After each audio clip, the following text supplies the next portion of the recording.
şagirdlər, iş dəftəri ilə davam edirik 7-ci sinif bitki və heyvan hüceyrələrinin quruluşu. Birinci suala baxırıq. Şəkildə göstərilmiş bitki hüceyrəsinin orqanellərini müəyyən et və onların funksiyasını yaz.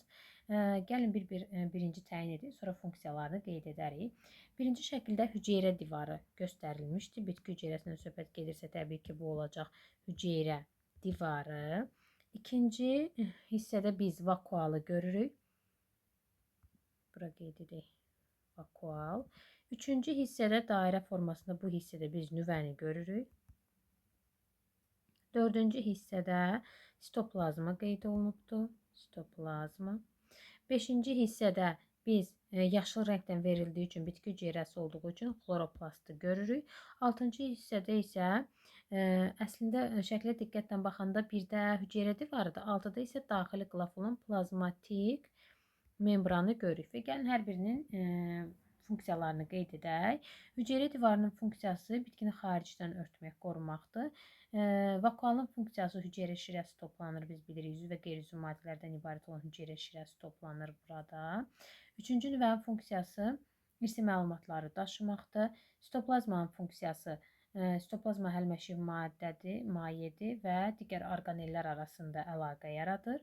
5-ci xloroplastın funksiyası bitkidə fotosintez prosesidir ki, hansı ki, həmin fotosintez prosesi nəticəsində karbon qazı udulur və oksigen qazı xaric olunurdu. Canlıların bütün tənəffüsündə istifadə olunan oksigen qazı fotosintez prosesi nəticəsində əmələ gəlmişdir.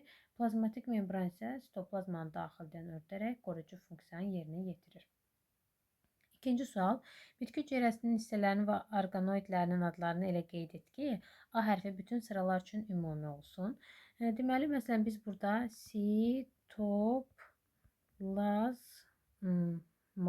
burada məndə o qeyd olunan iş dəftərindəki xanalarda sitoplazma burada qeyd olunurdu. Burada bir dənə dama artıq düşübdür bu iş dəftərində. Yəni, birinci sırada mən qeyd edəndə sitoplazma alınır. Çünki məndə 3, 4, 5, 6 ədəd burada xana var. Amma burada 7 ədəd qeyd olunubdur. Əgər burada 6 ədəd xana olsa, sitoplazma bura sığışacaq. Burada bir dənə məndə xana artıqdır. Yəqin ki, burada səhvlik olubdur. Yeni versiyalarda düzəliş olunubdur. İkincidə biz bura qlaf sözünü yaza bilərik. Üçüncüdə vakual, vakuol. Axırıncıda isə leykoplast uyğun gəlir. Leykoplast uyğun gəlmiş olur. Üçüncü tapşırıq. Düzgün olan ifadələr, deməli işarələr. Bitki hüceyrəsinin rəngsiz plastidləri leykoplast adlanır. Bəli, bu doğrudur. Ribosomun əsas funksiyası zilal sintez etməkdir. Bəli, bu da doğrudur. Plastidlər həm bitki, həm heyvan hüceyrələrində olur. Xeyr, bu yanlışdır.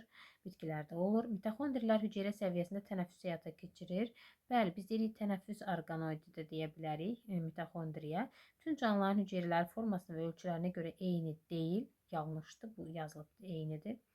Qlaf, nüvə və sitoplazma hüceyrənin əsas hissələridir. Bəli, bu da doğru fikirdir. Təbii ki, ekaryot canlılar üçün, prokaryotlarda çünki nüvə olmur. Bitki hüceyrəsinin vakualında hüceyrə şirəsi toplanır. Bəli, bayaq da yuxarıda qeyd elədik ki, vakualda hüceyrə şirəsi toplanır. Xromoplastlara yaşıllıq verən xlorofil. Xromoplast yaşıl rəngli olmur. Onlar müxtəlif rəngli olur. Ona görə bu fikir yanlış fikirdir. Keçək növbəti deməli səhifəyə. Burada nə qeyd olunur? Şagird mikroskop altında Elodea bitkisinin yarpaq preparatını tədqiq edir və hüceyrənin şəklini çəkir. Yaşıl rəngdə olan orqaneli şəkildə A hərfi ilə işarələyir və bu orqanel necə adlanır? Orqaneli biz diqqət eləsək, burada xloroplastları görmüş olarıq. Xloroplast. İkincidə B variantında şagird mikroskop altında qırmızı qarağat bitkisinin yarpaq preparatını tədqiq edir və hüceyrənin şəklini çəkir. Şəkildə A hərfi ilə biz vakualı görmüş oluruq. Vakuol. C variantında isə şagird mikroskop altında insan dərisinin üst qatını tədqiq edir və hüceyrənin şəklini çəkir. Şəkildə A hərfi ilə nə işarə olunur? Dərinin üst qatı epidermisi biz görürük. Elə bura deməli dəri kimi də qeyd apara bilərik.